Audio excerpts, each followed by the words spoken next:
Hi guys! Today, we'll be recapping a story called I'll Change the Ending Through Home Education. Please like the video and subscribe to the channel. It helps us a lot. Enjoy! It all begins when Miss Agnes's letter of recommendation is being scrutinized by the head butler of a certain house. Well, she can't really blame him for being suspicious because she can't even be truthful either. The truth is, she apparently came from the future, and his master was the one to end her life 14 years later. Agnes May is the third daughter of a baron family, and she's had an unfortunate life. Her family fell into ruins due to fraud, and all potential marriages fell through as well. Because of this, she decided to work as a tutor at a young age. Surprisingly, it suited her, making her forget about marriage and enjoy her life tutoring until she retired. Her final two T's were the children of Marquis Reynolds. The Marquis himself needed a tutor because of how hopeless he was, but she figured she just needed to endure 5 years. 3 years later, the good-for-nothing Marquis was accused of treason and their household was raided. Agnes, who was attached to his children, sacrificed herself so they could flee. It was then revealed that the one who led the assault was Duke Battenberg, uncle of the Marquis. Despite being family, the Duke really finished him. Frustrated, Agnes scorns herself for dying to protect the children of that good-for-nothing Marquis Reynolds, who couldn't even protect them himself. But she remembers just what those children mean to her. And so, she now regrets not having had the chance to correct the Marquis's character, and that became her last memory of that life. Before she knew it, she had woken up 14 years in the past at the age of 22. Right now, Marquis Reynolds is age 7, under the care of his own killer, Duke Battenberg. Though she could always run away, she couldn't leave the fates of the Marquis's children. This is her chance to change everything. This really is a bizarre situation, but it is also a great opportunity for Agnes to change the course of the future, especially since Duke Battenberg is looking for a tutor. Timothy Reynolds is just 7 years old right now, and he just lost his parents, which is why he's currently in the care of Duke Battenberg. Right now, though, Agnes is still being interviewed. She explains her experience with the Westwick household, her previous post. In the original timeline, she would have stayed for 1 more year. Now, she has to bid the Westwick children farewell sooner. The head servant then expresses his worries, asking if Agnes is sure she wants to tutor the young master Timothy despite the rumors, which she hasn't heard of. Her lack of research only deepens the butler's worry. He then reveals that there used to be an experienced tutor who quit, not even a month in, because of Timothy's troublesome behavior. This is why right now they want a live-in tutor and not a regular one in order to prevent any more bad rumors from spreading. But despite his best efforts to warn her, Agnes is strangely eager to work still, as she claims to want to experience being a live-in tutor for once. Shortly, the head servant gives up on witnessing Agnes's zeal. As he stands up, the servant guides Agnes to her room and introduces himself. He's Carlo Weischow. He then proceeds to tell her about what she needs to know about working under the Duke, also informing her that the Duke isn't around. Ethan Henry Battenberg, an infamously ruthless Duke, and the person who is meant to end Agnes. No matter what, she can't let the same thing happen again. Suddenly, a loud shriek echoes from one of the rooms. It's Timothy scaring a maid with a bug. Seeing this, Agnes immediately faces him despite Carlo's warning. Just as she's trying to build rapport with Timothy, he immediately insults her, slowly cracking her patience already. She then orders him to apologize to the maid he just tormented, but he refuses to back down, knowing that everyone else in this room is beneath him. The more stubborn and rude Timothy gets, the more Agnes feels vindicated in correcting him. Agnes recognizes Timothy's position. She ponders that this is probably why he grows up to be a deadbeat Marquis. Still, his misdeeds can't go unanswered. She knows he likes teasing other people because it makes him feel better about himself. So what does she do? She picks up the centipede and shoves it in front of his face, eliciting a visibly disgusted look from him. A taste of his own medicine. Annoyed, Timothy fights back, kicking Agnes, then squashing the bug and throwing the shoe away. Seeing this, Agnes decides to take advantage of the moment and scare Timothy with the shoe he used to squash the bug. Timothy then dashes away in fear. After a long chase, Timothy is cornered on the rooftop of the servants' quarters. He really doesn't want to get near that dead bug nor listen to Agnes. She then notices that due to his stomping, the roof is gradually cracking. She tells him to calm down and slowly move away, but he doesn't like being ordered around. Timothy is stubborn and frustrated, as if he's angry at something. Agnes can't be the reason he's this angry. He just met her. So who is his anger directed at? Shortly, due to the kid's tantrums, he almost fell. Agnes jumps and saves him, but she's the one who falls. Luckily, she lands on a stable, a rather stinky one. She's overwhelmed with thoughts. Timothy really is the toughest child she's ever handled. Plus, he obviously has problems. She feels pathetic for losing her composure towards a child. Shortly after, a familiar voice echoes through her ears. It's a young Duke Battenberg. Seeing this person, she's petrified. Who wouldn't be? She's in the presence of the person who took her life, and the first few words coming out of his mouth being so crass isn't helping either. If only I didn't know that he would end up becoming such an unfeeling guy, I'd acknowledge just how drop-dead gorgeous he is.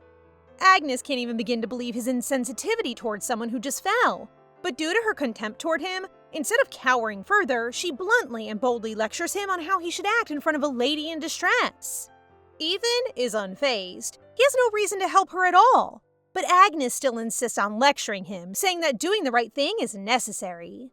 This just falls on deaf ears as he inquires about who she is, dismissing her lectures. But two can play at that game. She also ignores his query and proceeds to elaborate on what kinds of right things are necessary, such as caring for a nephew who has just been orphaned, claiming that if he believes her, he won't ever regret it.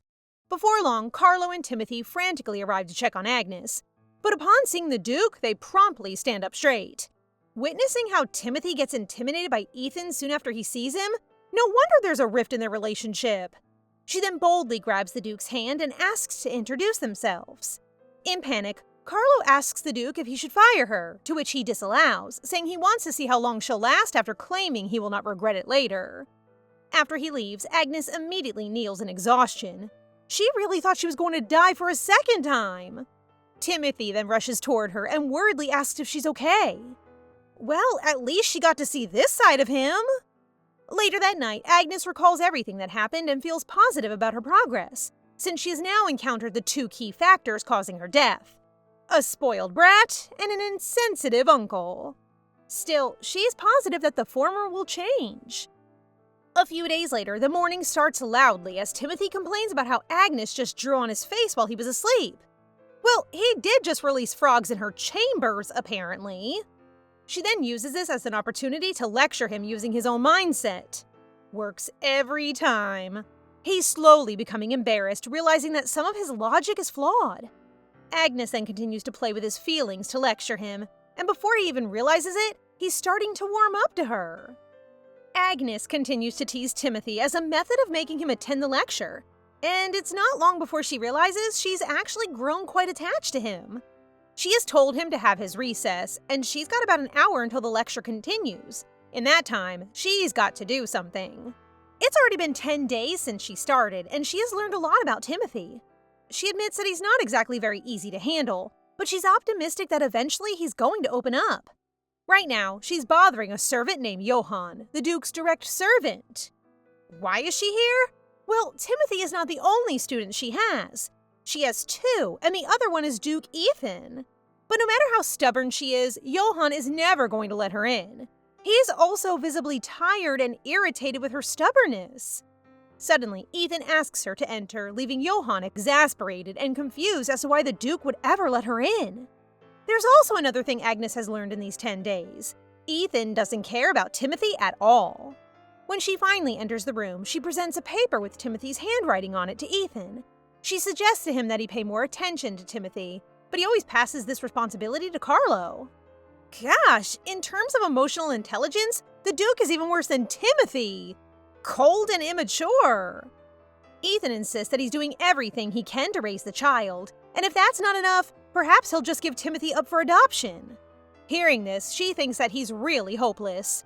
She tries to negotiate and make him understand and do his part as guardian, but it's still difficult for him to grasp. Still, she can't give up.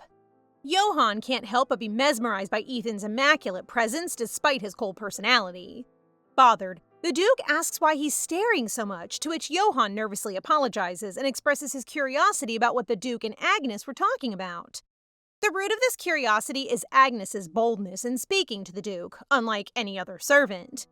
Johann continues to talkatively explain how amazing Agnes is for changing how the young master acts, saying that it's not only him who's impressed, but also the other servants. Noticing that he may have been talking too much, he decides to shut his mouth. But Ethan insists on listening, even wanting to hear more about her while they're walking to the palace. Perhaps he's actually grown fond of her too. He just doesn't fully realize it yet. Later that night, we see Agnes lying on the floor, exhausted yet again from having to deal with Timothy and Ethan. Luckily, she thinks she'll be able to handle the former, but the problem is the latter. The Duke is just so indifferent that she doesn't even know where to begin. She acknowledges to herself that she is getting more annoying as a tutor, which she shouldn't be because she has her own principles to follow. Agnes only has 3 years until Timothy turns 10, which is the age a tutor is no longer necessary. But first, what he really needs is a supportive guardian, so that's probably where she should focus. The following day, Timothy is confused. Why is Agnes suddenly playing tea time with him instead of doing lectures? She then makes a bet. If she wins, they'll continue playing, and if he wins, they'll study. Timothy is skeptical. He knows she's plotting something, but Agnes just knows how to convince him by playing with his emotions again. The following day, Agnes and Timothy banter about the pranks they played last night, when suddenly Agnes says something that shifts Timothy's mood. He had pranked Agnes by tying her to the bed, which made her curious because it was really well done. Of course, who else would be the one to teach a young boy like Timothy that? It would be his late mother. Fortunately, she manages to squeeze out of that difficult conversation and tells him that since he lost the bet, he should sit down and be quiet as she serves the tea. A frustrated Timothy reluctantly sits down. Just as Agnes finally thinks things have improved significantly, especially compared to how Timothy was acting when she first saw him, he says something completely rude that immediately throws all those thoughts away. Later that night, Timothy strolls through the hallway to prank Agnes while she's asleep. He plans on putting dye on Agnes's clothes, but in case she doesn't have any clothes to wear tomorrow, he's willing to buy new ones for her. Aw, so he actually does care for her! Suddenly, he hears murmurs. It's the maids talking about how sad Agnes's situation is, having to deal with a troublesome brat for the money. After listening to all those terrible things, he rushes to Agnes's chambers and aggressively throws the dye, almost blinding Agnes. Confused, she carefully confronts him.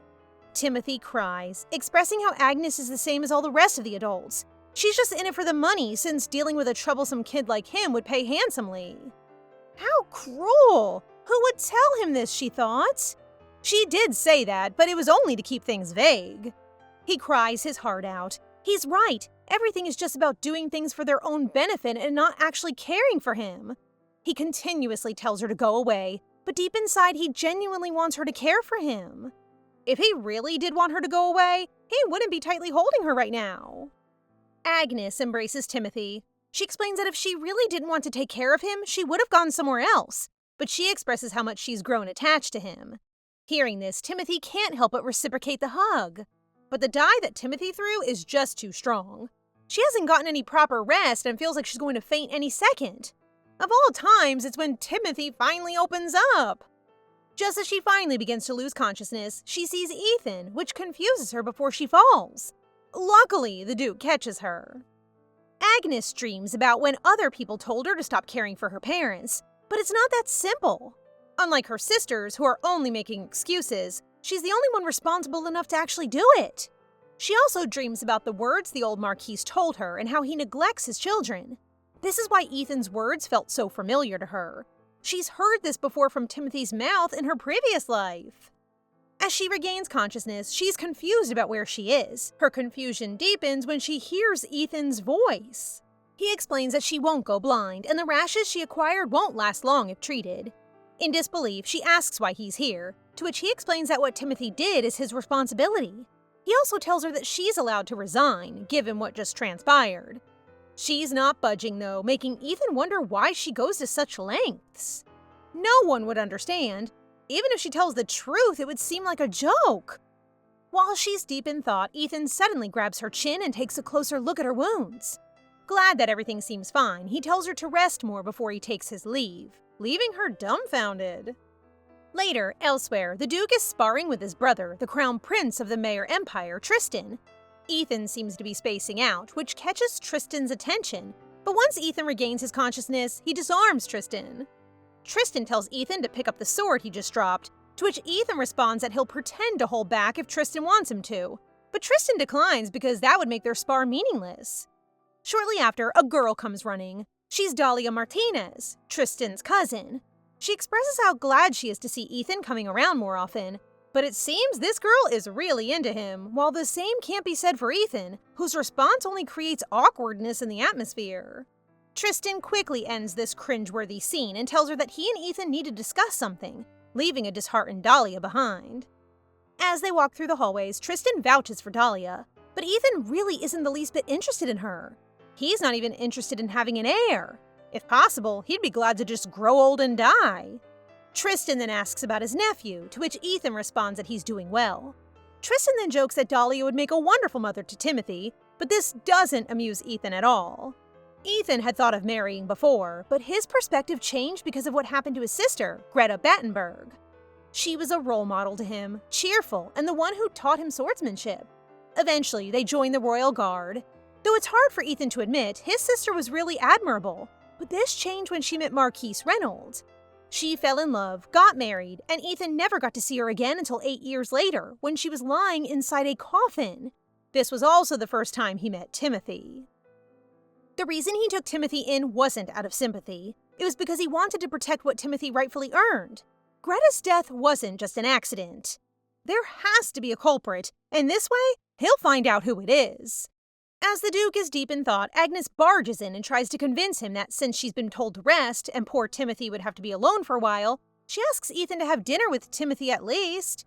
But it won't be that easy since the Duke is equally stubborn, thinking that this is just a trivial matter. So instead, she wants to make a deal with him. Ethan tells Agnes to get out and leave the room after she stubbornly insists on her request. Well, she does indeed have a way with words. Behind the closed door, Agnes is delighted. She really did convince him. Shortly after, Carlo arrives, reminding her not to overdo herself. Ever since she arrived, everything regarding Timothy has changed, but that's at the expense of her well-being. Carlo escorts her to the carriage, but though Agnes wants to see Timothy before she takes a break for 5 days, he doesn't allow it. Well, at least she has prepared everything, though she's bothered that she hasn't seen Timothy since that day. This break will also be a good opportunity for her to investigate some things. She also recalls that she did not make a very good impression when she regressed at her home.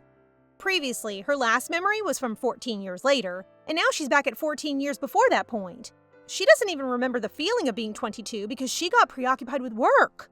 She did everything just for her parents, but she can't help feeling distant. Once they passed away, a feeling of weight lifted off her shoulders that was so relieving. Now she doesn't even know how to face her mother. Her mother is sweet and concerned, even about what kind of household would hurt a tutor like this, but Agnes reassures her. Agnes then shifts the conversation, asking about her sisters, in case they know something about who Duke Battenberg is soon to be married to, or at least rumors. But her mother completely takes it the wrong way, dumbfounding Agnes about what her mother might be thinking. Agnes has forgotten that in her previous life, her mother was always like this. Always looking forward to the day she gets married. So it's not that surprising that her mother is getting excited, thinking she might be interested in the Duke, even going so far as to encourage her to go for him since he's most likely single. Then her mother reveals that the Duke's parents also died when he was young, and not to mention he lost his sister soon after that. Her mother then continues, saying that the Duke apparently has never dated anyone, and that he has no other friends besides the Crown Prince, prompting Agnes to wonder if he died alone in the previous life too.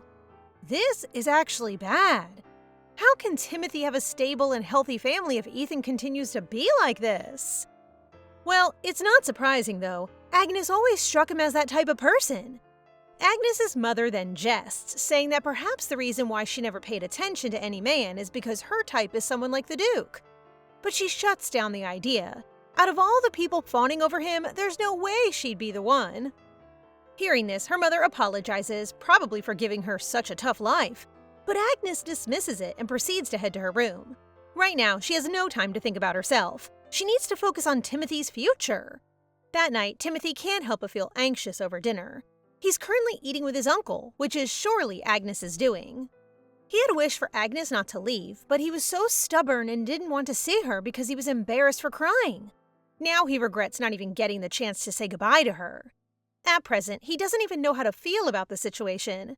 It's so awkward having dinner with his uncle. Shortly, because of the tension, Timothy drops the fork, breaking the deafening silence at the dinner table. A glare and a seemingly snide remark later, Ethan then stands up to leave. Agnes wants to leave immediately. She doesn't like it in their household. She had a conversation with her father, and he pretty much wanted the same for her, to get married. In her previous life, she didn't have time to mull it over due to the pressure, but now that she's back, she feels as though there's really something strange going on. Just as she's about to leave, Carlo shows up at their doorstep expressing the urgency of the matter. Though she initially wanted to see the Westwick children, now that Carlo is here, she'll return to the Battenberg palace after all. Inside the coach, Carlo then hurries Agnes through the situation, telling her about what happened during dinner. Apparently after that, Timothy, instead of calming down, kept asking for Agnes. What catches her attention is the remark that the Duke made before leaving. It basically concurs with what she said. As she recalls what that might be, she's infuriated because most likely Ethan made that as an excuse to leave the table. Upon returning to the Battenberg household, Agnes is confronted by a heated Timothy, asking what she said to his uncle. He tells her that whatever she said had rubbed salt in his wounds, especially since he already thinks that Ethan hates him. Agnes denies it, saying that that's neither true nor false because they genuinely don't know how the Duke feels, which is why it's important for him and Ethan to get to know each other. Timothy then warns her to never meddle between him and his uncle again because he's already accepted that they both hate each other. But of course, Agnes can't have that. That's exactly why she's here in the first place, to prevent that from happening. She then reassures him that what happened at dinner won't ever happen again. First, though, he has to calm down and not throw things around, something he immediately does. Seeing this, Agnes can't help but feel delighted.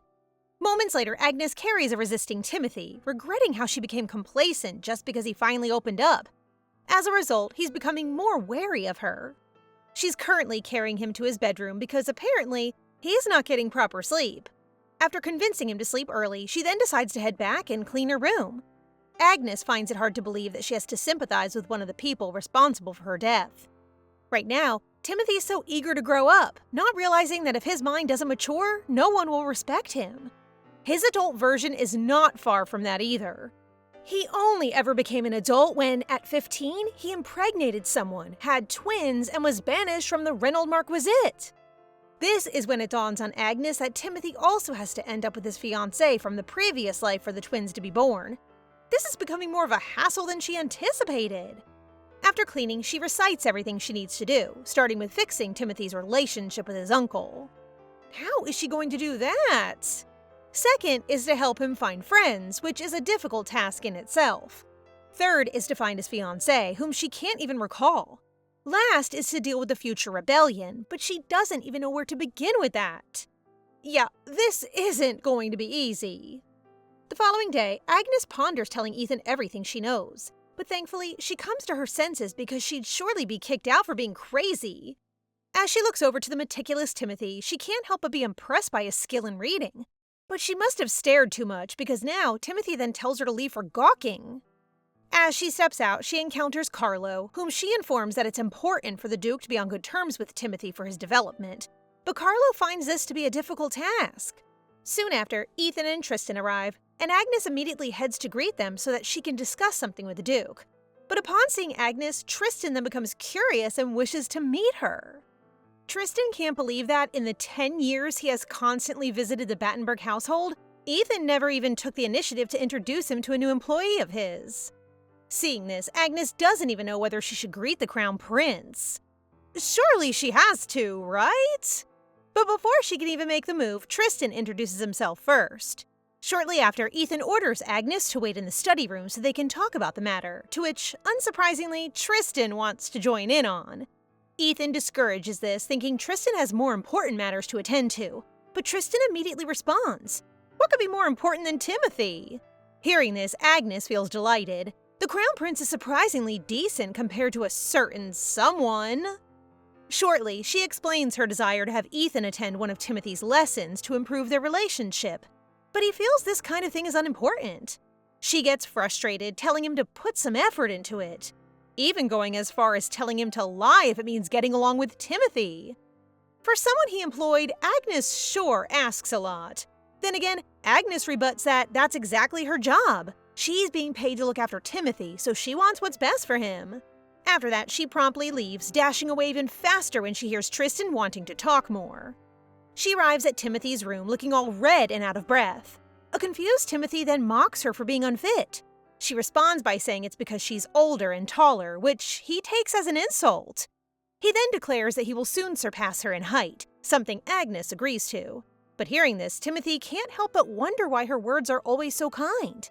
Clearing his throat, he then changes the subject, asking if she once again talked with his uncle about him.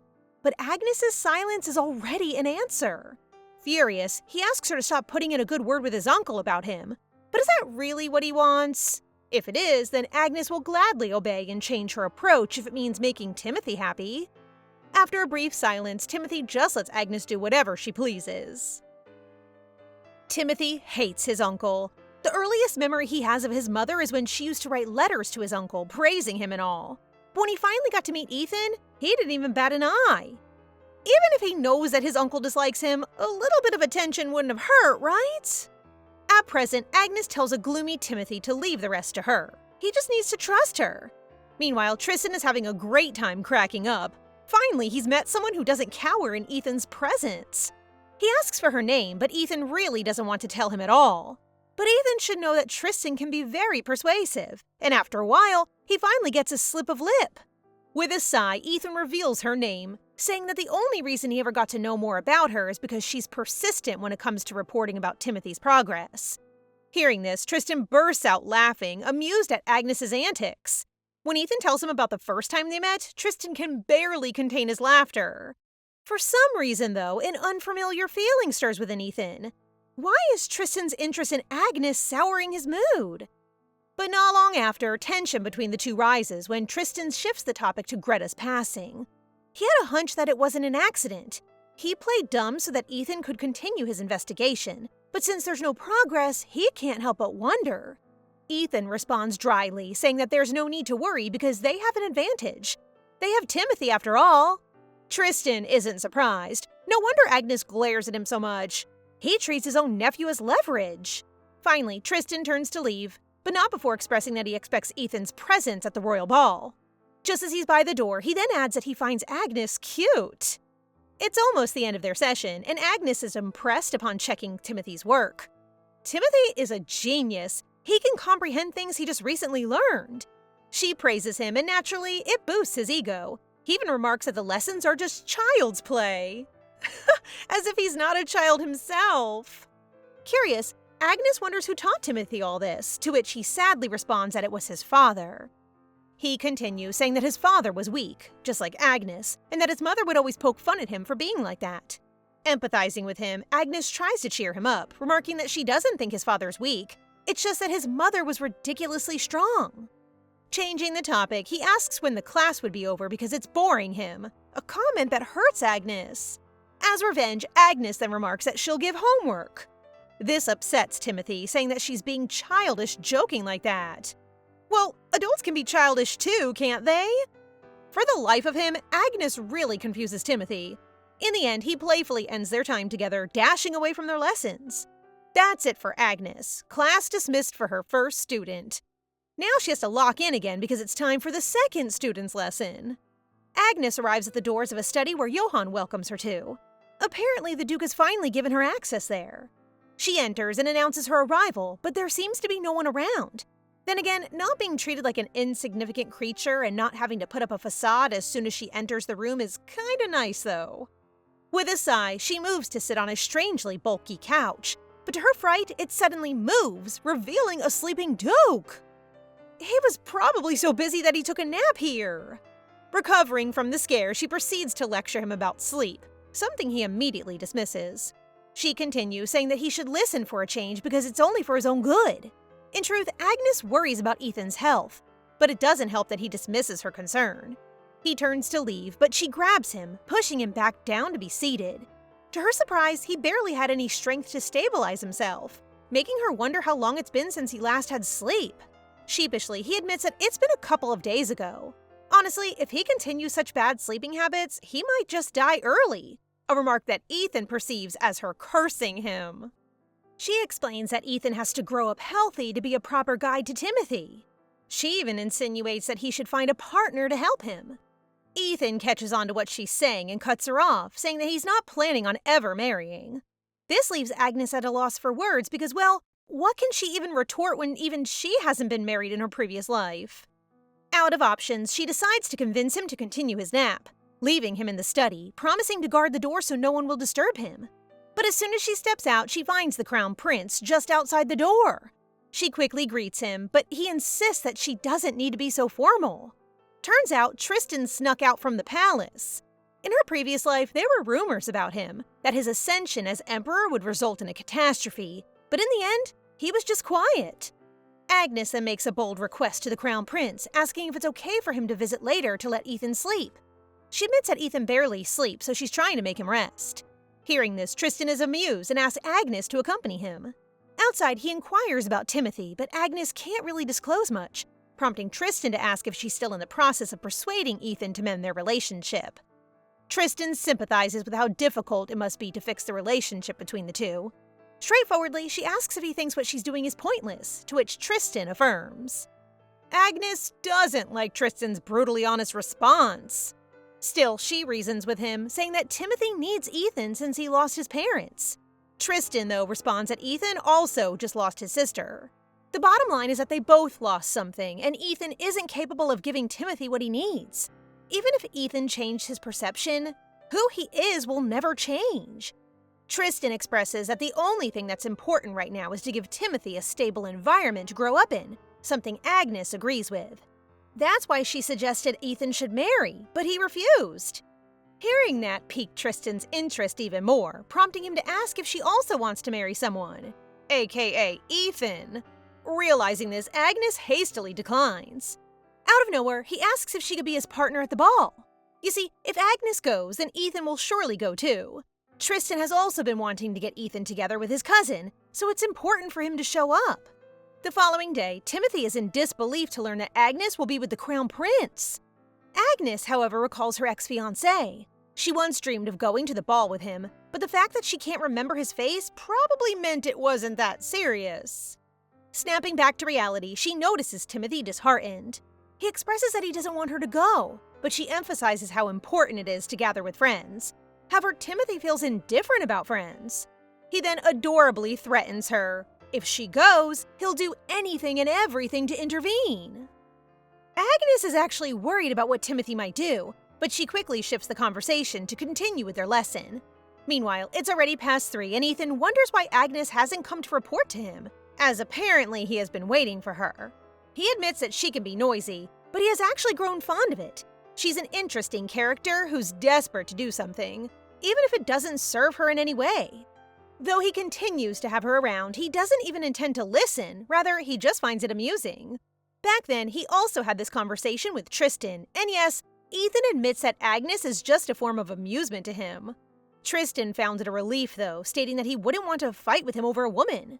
Yet listening to Tristan, Ethan thinks that he only intends to play with Agnes, and that completely shifted his mood. At present, his thoughts are preoccupied. Agnes must be so happy to be invited by Tristan. Unbeknownst to her, she's just going to be toyed with. Thinking about this actually irks Ethan for some reason. Meanwhile, Agnes is riding a coach, pondering the invitation for tea she received from Countess Westwick. For a moment, she thinks that her plans are falling into place. Still, she worries that one day fate will repeat itself and she'll be beheaded again. But those thoughts dissipate and are replaced with optimism. Shortly after, she finally arrives at the Westwick household. Upon exiting the coach, she's immediately greeted and embraced by the Westwick children. The Westwick children's names are revealed to be Ben and Celine. After exchanging pleasantries, the children then bluntly comment that Agnes seems to be doing well ever since she abandoned them. Children really don't hold back their words, do they? She tries to explain, but cuts it short when Lady Westwick arrives. She's about to greet her, but Celine refuses to let her go, expressing that they were talking first. Agnes then explains that she actually hasn't forgotten about them, which is why she's paying them a visit. Hearing this, the children become delighted and forgive her. Finally greeting her formally, Agnes is invited inside as Lady Westwick sends the children off to change clothes. Over tea, Agnes tries to explain to Lady Westwick that she wants Ben and Celine to study with the infamous young Marquis Reynolds. She speaks truthfully, revealing her intentions as she knows full well that anybody who lied to Lady Westwick never got away with it. Agnes continues to explain, saying that what Timothy needs right now is good influences, such as friends. To put it simply, she wants Ben and Celine to be a positive influence on Timothy. Though Lady Westwick has her concerns, she trusts Agnes enough to handle 3 troublemakers. Besides, Lady Westwick still hasn't found a new tutor for her kids. It's a win-win situation for everyone then. Afterward, Agnes tries to convince Carlo, who isn't sold on the idea at all. Even despite Timothy's improvements, he still has reservations because Timothy has only improved towards Agnes and not anyone else. Timothy doesn't even talk to the rest of the servants, and it's not surprising for Agnes to not know this since she's not constantly around. But Carlo, who receives all the reports, knows a lot. Agnes fails to realize that it was never this easy in the first place. If it was, he wouldn't have ended up where he was in her past life. But with this, she can make a further case emphasizing why this group study is necessary. Seeing Agnes's persistence, Carlo has no choice but to agree. But he's not the only person she needs permission from. She also has to ask permission from Ethan. A knot of anxiety tightens in Agnes's stomach. Operation Playdate for Timothy requires the one thing she dreads the most: the Duke's permission. Giving a lonely child a friend is not as simple as approving a snack menu. Her mind spirals even after her talk with Carlo. Timothy can't just be fond of her. He's a kid. He needs real friends. Her thoughts shatter as she finds Ethan waiting outside her chambers. Oh no, why is he there? He cuts to the chase, declaring romance off limits for staff. Excuse me? The audacity to ambush her with a decree on her personal life? Frustration boils over. She explains she's too busy for romance and finally screams her request for a group study. He grants it, of course. But then he does the unexpected. He gently tucks her hair behind her ear, advising her not to get hurt by the wrong people.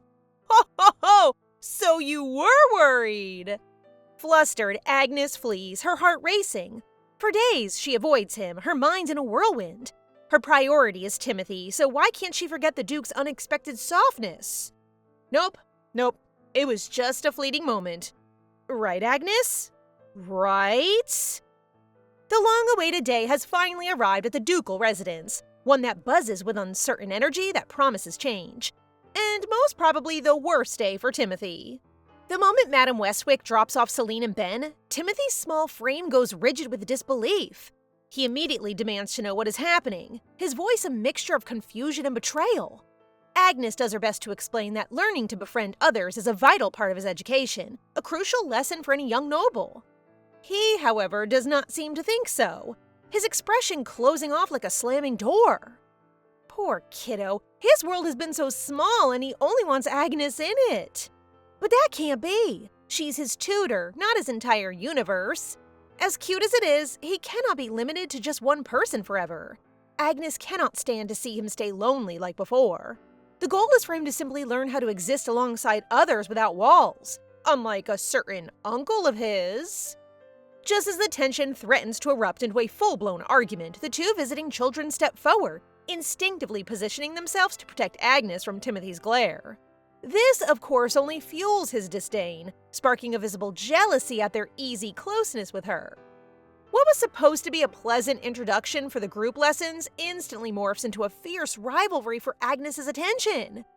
And maybe our dear tutor is feeling a tiny bit suffocated being caught in the middle of a tug-of-war for her affection. Sensing the hostility, Celine soon speaks up, her voice laced with concern.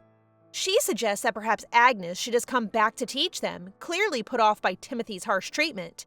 And it does seem fitting. Agnes truly doesn't deserve that kind of attitude. That added more fuel to their fire. Not until Timothy admits a vulnerable confession for a stubborn kid his age would say. He tells Celine she likes his teacher. Teacher! He finally called Agnes his teacher! Aww! However, this is not the moment to gush over the cute rivalry. The atmosphere shifts as Timothy draws himself up, a new, ominous energy settling around him. he announces with chilling firmness that the group lessons may begin. His reason? To determine once and for all who will prove to be the best student for his tutor Agnes. Uh-oh, I wonder how this might go. So much for a peaceful, collaborative learning environment. How did things escalate this way? One moment there's a simple plan for a playdate, the next a full-blown academic rivalry is declared. Since things have spiraled so dramatically, Agnes decides to simply go with the chaotic flow. She begins an impromptu lesson, starting with music. If it were that simple, if not for Celine and Timothy competing all over again, well, at least we have little Ben's cuteness to distract us. I mean, Agnes. Hours somehow pass and the Westwick siblings are greeted by their waiting mother. But that is not the most important part of the afternoon. Nope, not at all. The real shock is the Duke arriving home early solely because there was a guest in his house. Now, what did he eat to even bestow his presence for other people when he couldn't previously spare a single second for his own nephew's daily life? Plus, isn't this the first time Agnes has laid eyes on Ethan ever since that certain, somewhat intimate and confusing day? As they step outside, the lady of the Westwick family corners Agnes for some small talk. The topic quickly shifts to the upcoming ball and the fact that Agnes is attending with the prince. Wait, the Duke is attending as well? Before this line of questioning can escalate into a full-blown interrogation about her non-existent love life, they reach the Westwick carriage and a hasty farewell is made. Letting out a breath, not of relief, but of pure exhaustion, Agnes stresses over why everyone is so invested in her personal life. It's not like she needs any romance right now, especially not with the Duke. Yet a sudden warmth encircles her wrist, stopping her in her tracks. The hand belongs to none other than the bane of her thoughts, who questions her strange demeanor and her obvious avoidance. Whoopsie. Busted. Upon her flustered denial that she is avoiding him, he expresses that he's glad she isn't, while still holding her hand. His reason? He states calmly that he won't let go if someone runs away from him. Was that supposed to be a profession? My heart can't take this vague, possessive tension. Was that a declaration that he could snap her neck if she ran away again? The man is a master of terrifyingly vague statements. Gathering her courage, Agnes deliberately informs him that she won't need to report to him as frequently now, thanks to the new group lessons. Well, except if he finally finds the time for that uncle-nephew bonding he keeps avoiding. She expects a dismissive grunt. Instead, Ethan responds with an indifferent suggestion, probing for details. For a fleeting moment, Agnes mistakes his sarcasm for genuine interest in participating. Her usual brashness towards him melts away, replaced by an eager, hopeful excitement that he finds somewhat adorable. His words, not mine, by the way. Then he does the unthinkable. He gives her a gentle pat on the head, accompanied by a subtle, almost imperceptible smile, before turning to walk away. What was that? The gesture was so utterly out of character that even I, the narrator, am left utterly bewildered alongside Agnes. Meanwhile, back with his paperwork, the people they've been tailing for their secret investigation may need a puppet now. Timothy.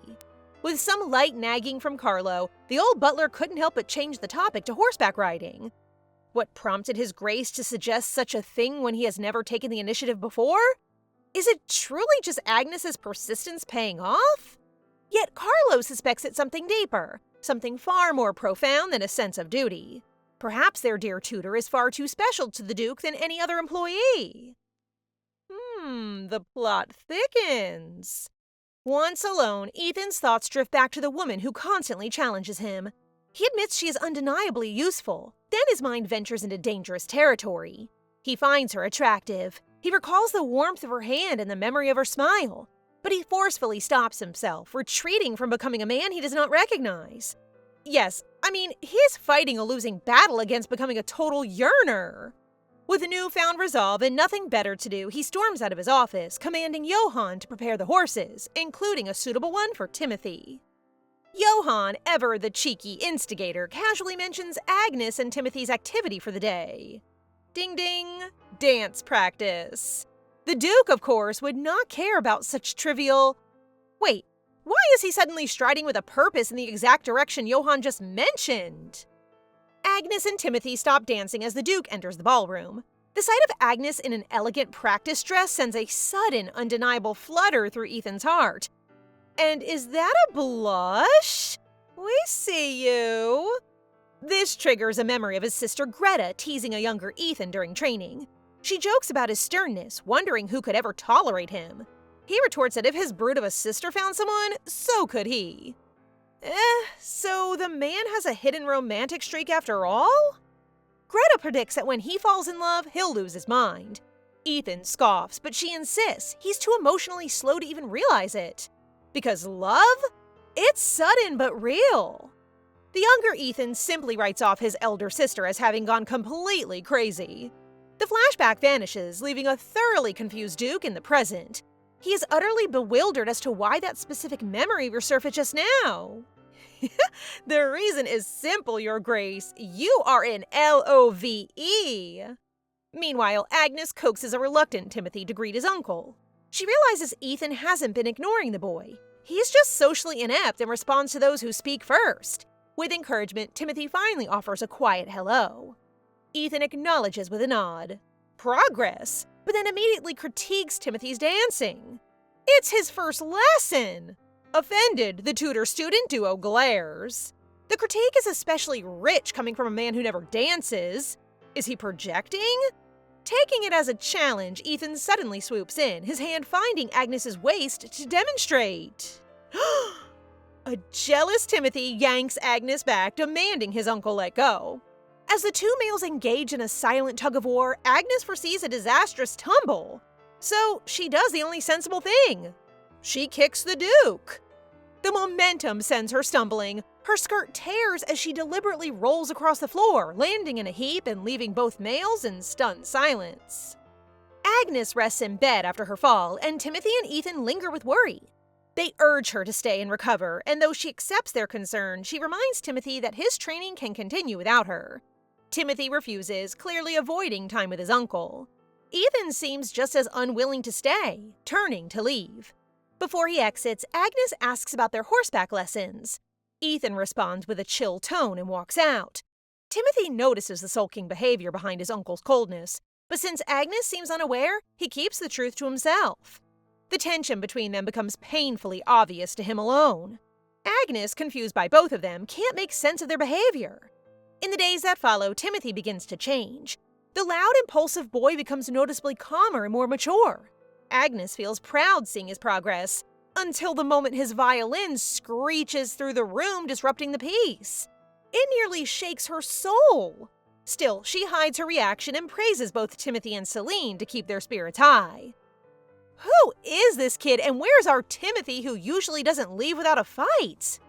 Before resuming lessons, Agnes steps out for more materials. She notices again how quiet Timothy has become compared to his old self. Once she leaves, Celine and Ben waste no time approaching him. As he reads, Celine grabs the book and questions his strange behavior. Timothy answers coolly, insisting he isn't worried about the children competing for Agnes's affection. What troubles him more are the adults, his uncle and the crown prince. Elsewhere in the mansion, Tristan visits Ethan. He jokes about the music from upstairs, pretending to admire the children's supposed talent. Ethan's sulky silence gives everything away. Tristan immediately senses something is wrong and teases him, even suggesting Agnes might have rejected him. Ethan's stiff reaction confirms it. Tristan enjoys this far too much. The only concern he has is the fact that the teacher is not annoying him anymore. His silent expression gives a telltale sign. Tristan understands the situation clearly and offers advice. Ethan should use his authority as an employer to navigate his problem. Ethan silently considers it. Their banter continues until Ethan threatens to report Tristan's carefree behavior to the king. Tristan fires back cheerfully, blaming Ethan for the work piling up.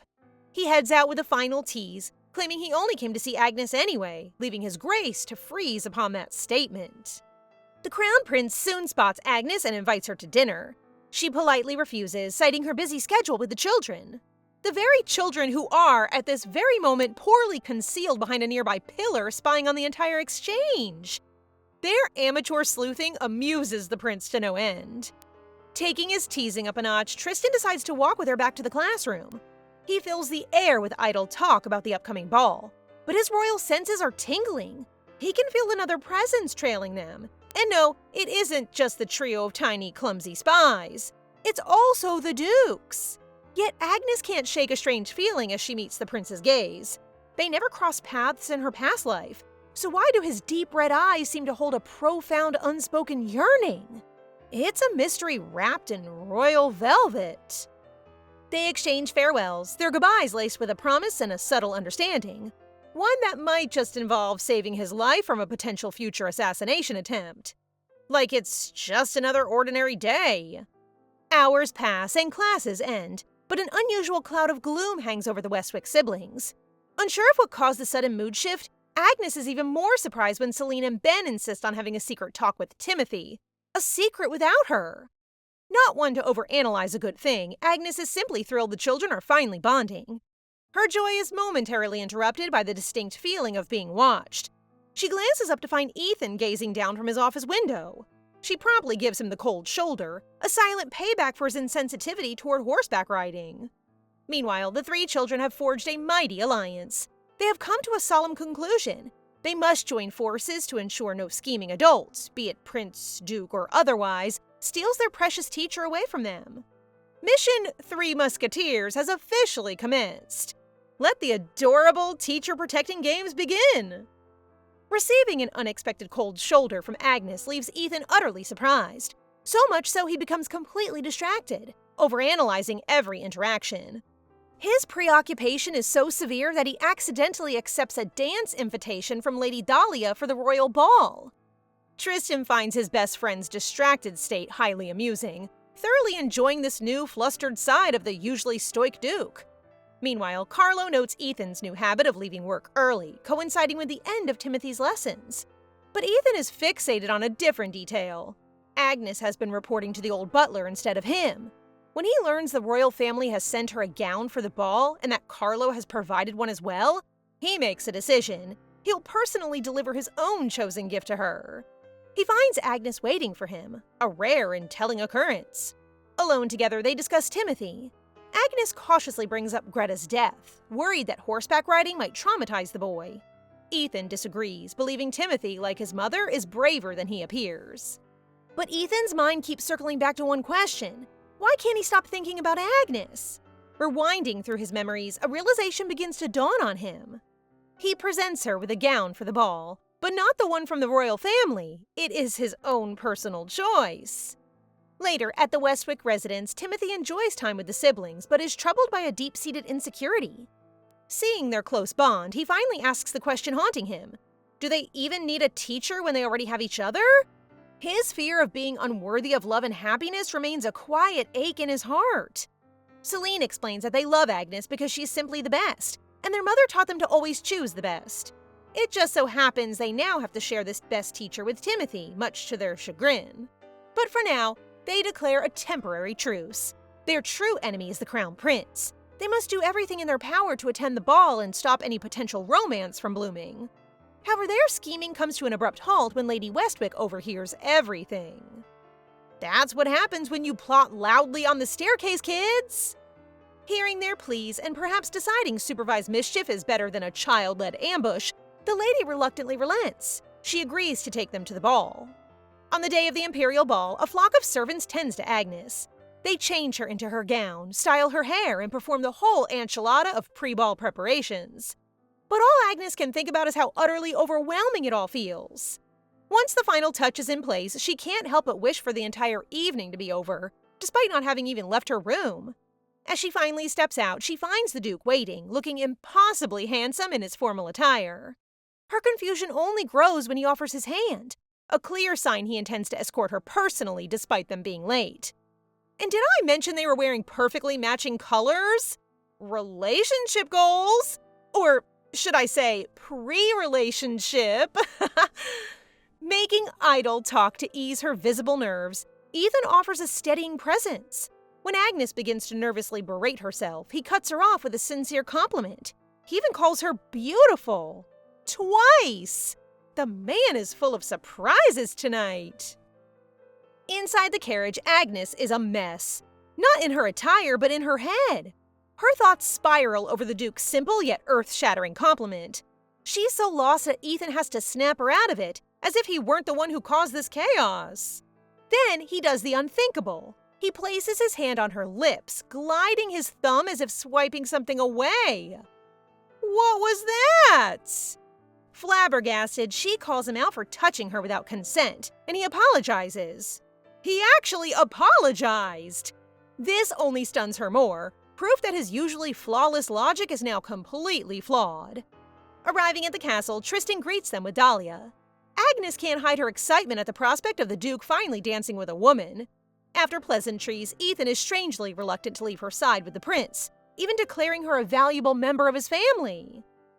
She's just an employee, but okay, Your Grace. Once alone, Tristan asks why she isn't wearing the dress he sent. Oblivious to the switch, Agnes is confused. The horrifying realization dawns. Her gown perfectly coordinates with the Duke's attire. This is a misunderstanding waiting to happen, and he casually caused it. The prince, however, finds it amusing. He then asks her directly if she likes Ethan. She repeatedly denies it. We've all heard that before. He apologizes for potentially neglecting her, but she reassures him that she is there as the ducal tutor, a duty they both understand. As the ball begins, Agnes is captivated. It's been years since her last one, a distant memory of dancing with her childhood fiancé. And as if summoned by her thoughts, a familiar voice calls her name. It's Bran, her ex-fiancé.